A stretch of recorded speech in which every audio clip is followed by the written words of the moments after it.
British కాలంలో పెట్టిన దురాయి నేటికి అమలవడం అన్యాయమని పొలిటికల్ ఎనాలిసిస్ యనమల నాగేశ్వరరావు యాదవ్ అన్నారు. ఇటీవల మత్స్యకారులపై దురాయిని ప్రయోగించి వారి ఆస్తులను ధనాన్ని కొల్లగొడుతున్న దుర్మార్గులపై చట్టపరమైన చర్యలను చేపట్టాలని ఆయన సోమవారం జిల్లా కలెక్టర్కు విన్నవించారు. తక్షణం దురాయిని రద్దు చేసి దురాయి పాల్పడుతున్న వ్యక్తులపై కేసులు నమోదు చేయాలని ప్రభుత్వాన్ని డిమాండ్ చేశారు.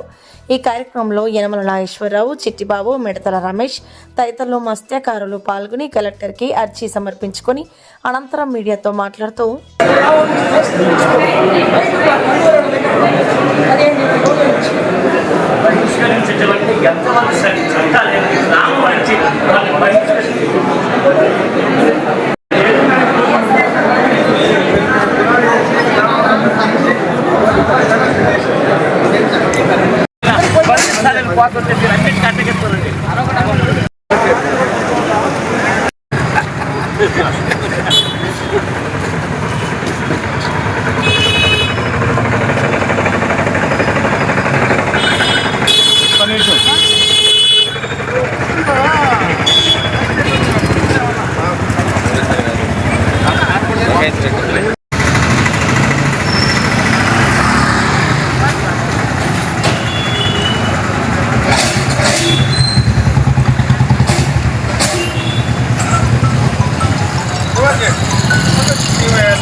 సైలెంట్ రండి.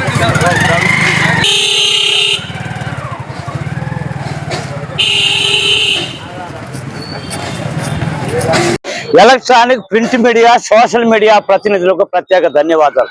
అదేవిధంగా ఈరోజు మత్స్యకారులు జరిగినటువంటి అన్యాయం గురించి మన బీజేపీ నాయకుడు మిడతల రమేష్ గారు ఈ యొక్క కార్యక్రమాన్ని టేకప్ చేయటమే కాకుండా రాష్ట్ర నాయకులు మత్స్యకార కమిటీ చిట్టిబాబు గారు వీళ్ళందరూ కూడా ఈ కార్యక్రమాన్ని ఏర్పాటు చేయడం జరిగింది.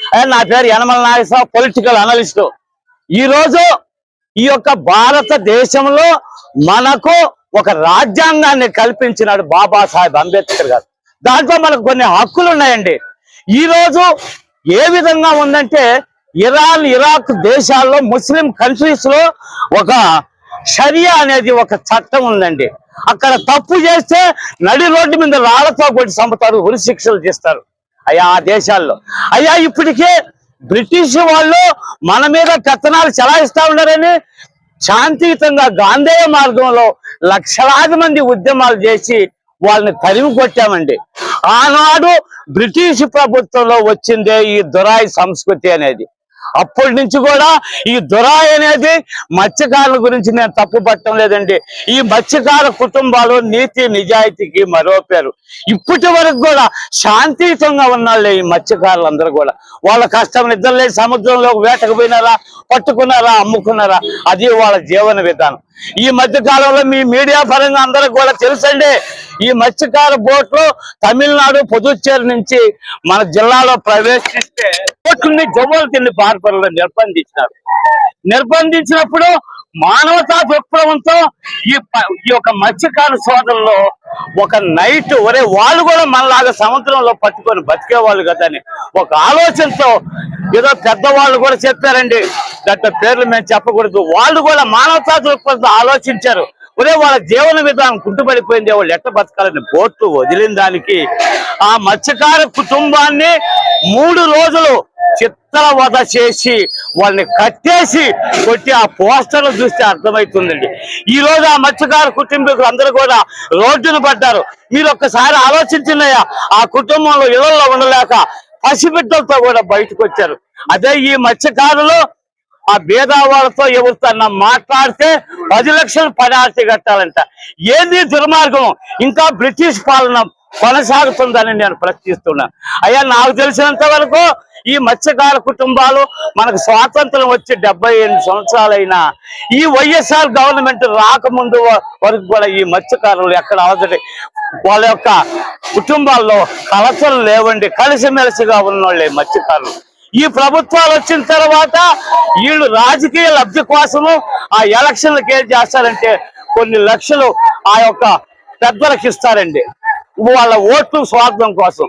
ఇంకో పార్టీ వాళ్ళు ఇస్తారు, అప్పుడు వీళ్ళు దురాయిలు ప్రకటిస్తారు, వీళ్ళకి చేయాలా వీళ్ళకి చేయాలి. ఆ నుంచే మొదలైంది ఈ మత్స్యకార కుటుంబాల్లో అలజడి అనేది. ఈ రాజకీయ నాయకులు వాళ్ళ స్వార్థం కోసం ఈ మత్స్యకార కుటుంబాలను సర్వనాశనం చేస్తా ఉండాలి. ప్రజలు తెలుసుకోవాలా, ఇప్పటికే తెలుసుకొని ఉన్నారు. ఇంకా రాబోయే రోజుల్లో ఈ రెండు పార్టీలకైతే భవిష్యత్తు లేదు నాకు తెలిసినంత వరకు. ఇలా స్వార్థం కోసం ప్రజలను సర్వనాశనం చేస్తా ఉన్నారు. చట్టాలు నేను ఎందుకు చెప్తానంటే ఈ రోజు వీళ్ళ ఆధ్వర్యంలో చిట్టిబాబు గారు ఆధ్వర్యంలో కలెక్టర్ గారు కూడా గతంలో కూడా ఏదో రిప్రజెంటేషన్ ఇచ్చారండి, ఇప్పుడు కూడా మళ్ళీ రిప్రజెంటేషన్ ఇస్తా ఉన్నారు. అయ్యా మీరు ఆలోచించండి, మీరు పెద్ద అధికారులు ఐఏఎస్ ఐపీఎస్ ఐఆర్ఎస్ అంటే పెద్ద మేధావులు. ఈ మధ్య కాలంలో ఎటువంటి సమస్యలైనా కలెక్టర్ గారు పరిష్కరిస్తా ఉన్నారు.